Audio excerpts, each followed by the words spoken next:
We're going to spend now a significant amount of time, because it's associated with our topic,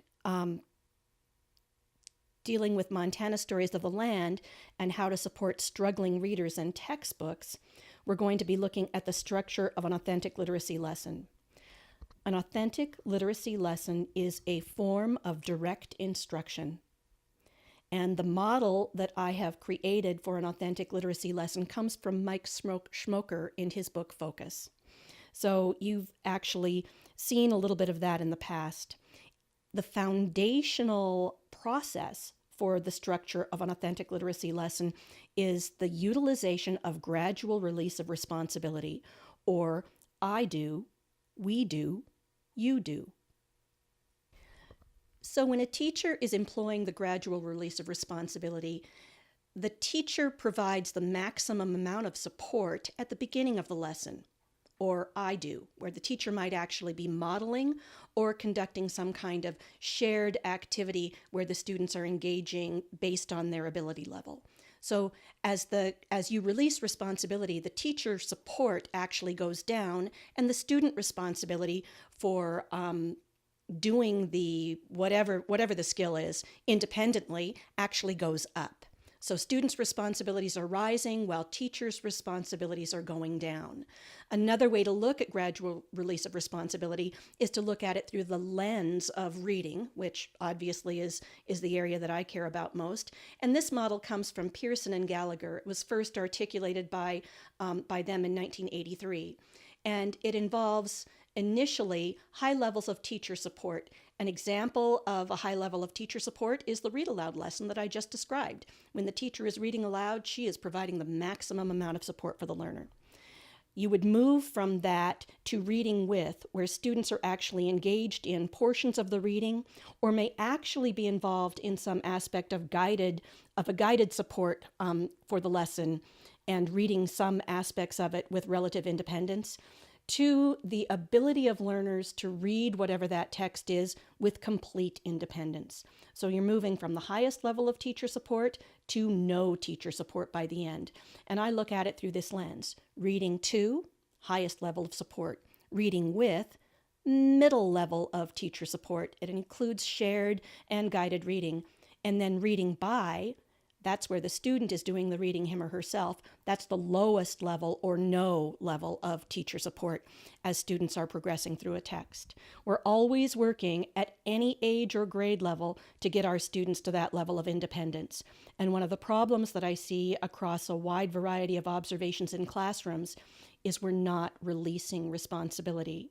We take responsibility on and we keep doing it, and we end up doing a lot of the work for the child, and as a consequence, we're removing the learning opportunity from the child. So, direct instruction, I do, we do, you do. And then the steps in a direct instruction lesson are as follows. You start by connecting the student to the known. What do they already know? And this usually involves some kind of review. You move from there to providing students with the objectives, your specific purpose. In this case, I'm going to focus you in on thinking about the specific purpose for why you would want students to be reading this particular passage or this particular chapter in a textbook. What is the essence that you want them to take away from that particular chapter? What do you need them to absolutely know or master? And what things are actually just kind of nice asides or there to generate some kind of interest? So creating a really clear purpose for your students, including sharing your objectives. In my instance, I share objectives all the time in the form of I statements when I can. And I think it's a very powerful way of sharing objectives. That's a critical part of a direct instruction lesson. The third stage in a direct instruction lesson involves the presentation of new material. And for the lesson model that you're about to see, this is a place where the teacher provides direct instruction, building additional background knowledge. The teacher might actually teach key vocabulary, and I need you to know that I do this very judiciously. I'm extremely careful about what vocabulary words I choose, and I try to do this rapidly and with a great deal of efficiency because I don't want to expend too much time doing it. Or you may be presenting brand new material or modeling a skill. For every one of the lessons that I do, I typically am attempting to do a teach to or a talk aloud where I'm sharing with students how I employ a specific reading comprehension strategy. So I try to model that. And that may be a segment of instruction where I am actually reading a short segment of the text to my learners.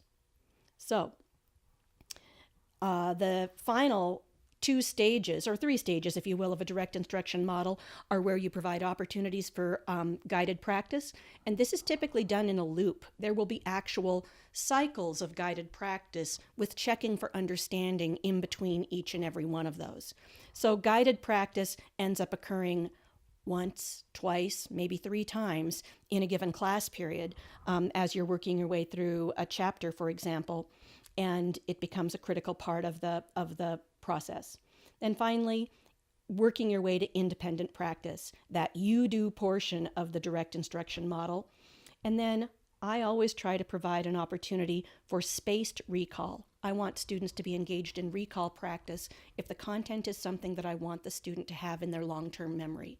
And it's very critical that the spacing of that practice is very thoughtfully done, and that you're actually forcing the students to recall critical aspects of the content. And I need you to know this is not done very effectively in worksheets. There are far more sophisticated strategies for being able to engage students in that recall, including retelling and paraphrasing and summarizing from what they've already done. So, the structure I'm going to share with you, and you will have handouts to this effect that you can download in our course today, is the structure for an authentic literacy lesson that's found in the Birchbark House unit. And the one that I've designed always begins with writing your way in and always ends with writing your way out. And the reason for writing your way in and writing your way out, when the students write their way in, they're connecting to the known. When they write their way out, they are actually doing their very first segment of that recall practice, summarizing or paraphrasing what they just read so that material can go into their long-term memory. After writing your way in, there's a short segment, 3 to 5 minutes of building background knowledge. I try to limit this to 3 to 5 minutes, and I never go over 10. Because if I do, we don't have any opportunity for guided practice. And practice is another thing that I've seen missing in a lot of classrooms. The practice is often go home and read the chapter on your own. And then we know how that ends. Students don't read it. And as a consequence, teachers become frustrated and the entire class is incapable of being able to do whatever activity the teacher has designed around that particular content. So a segment of building background knowledge, keep it short, and then modeling a reading strategy, which gets them into, I'm often reading aloud for a short segment, usually no more than 500 words, a short segment of the actual chapter or passage that I'm going to have the students read, and I will utilize that as an opportunity to model a comprehension strategy. By the way, the comprehension strategies are verified in the research across all age and grade levels now to be absolutely critical to student success. They are strongly supported in terms of the research overall, and so it's a really critical aspect of our instruction that tends to be poorly emphasized or often de-emphasized in our core basal reading programs, which may end up causing part of the deficit that we see when students are then trying to address complex content area textbooks, specifically in the areas of social studies and science. So I model a reading strategy, I engage them in that chapter, and I tend to treat this like a ramp that's designed to speed them up. In the same way, a ramp for a skateboarder or a ramp for a skier is designed to accelerate their process. That's what I want to do when I am modeling that reading strategy. I want to get them into the chapter, and then I want to release them to do rounds of guided practice. In between every round of guided practice, I'm going to employ the tumbler of thought. I'm going to ask students to either write a little bit about what they just read, or talk a little bit about what they just read, or do a combination of the two. I need you to know that if you're asking students to talk first and then write, the quality of the writing will go up. If you're asking students to stop, think quietly, and write about what they just read and then talk, the quality of the discussion goes up. So you can manipulate that and you can flip those two things around. Talk first, then write, write first, then talk. It's your choice, and it depends upon what skills you want to build. And these are very short segments. They might involve 2 minutes between little rounds of guided practice.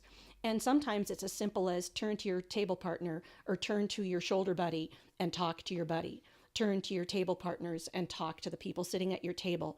And that is enough to be able to solidify some aspect of their content knowledge of the text.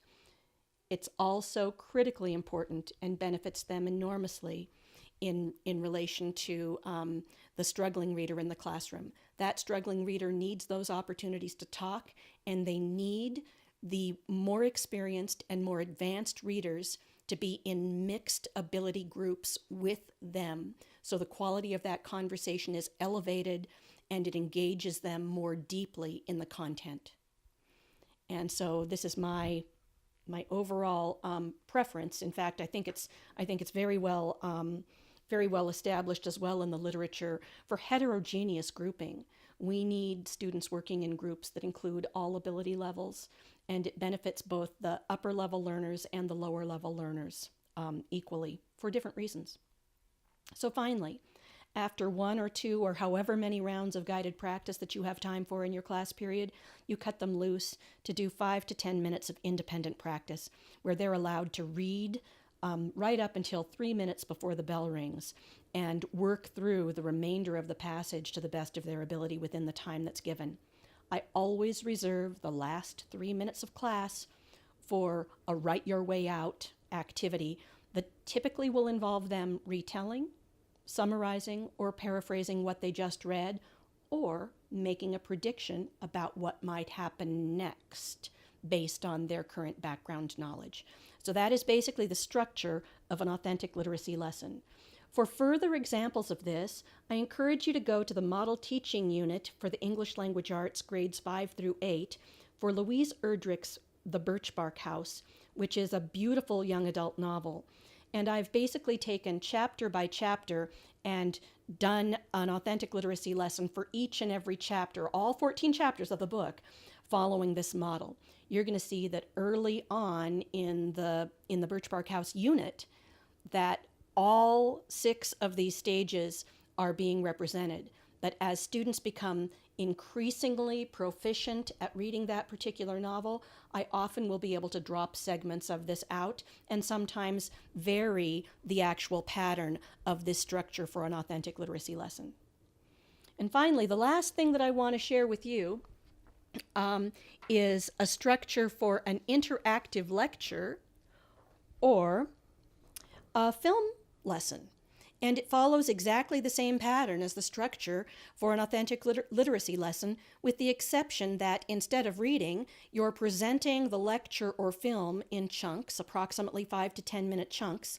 You're allowing an opportunity for students between segments to review their thinking, to group or pair up, to check for understanding, and to do some kind of interactive activity in between the segments that are connected specifically to the lecture. It turns the lecture into a completely interactive opportunity for the students. At the very end of the class, you reserve the last 5 to 10 minutes for groups to report out and debrief on what they've gleaned from the lecture so that that content goes into long-term memory. How many of you have been frustrated in the past by essentially a lecture that you thought went wonderfully? All the students seem to be completely and totally engaged. 2 days later, you give them a short quiz over the content of the lecture, and they have absolutely no idea what you were talking about, because that content never went into long-term memory. They never had an opportunity to utilize the tumbler of thought, reading, writing, and talking, connected back to the content of your lecture. The end result is actually a lot of wasted time and, unfortunately, not a lot of depth in terms of student learning.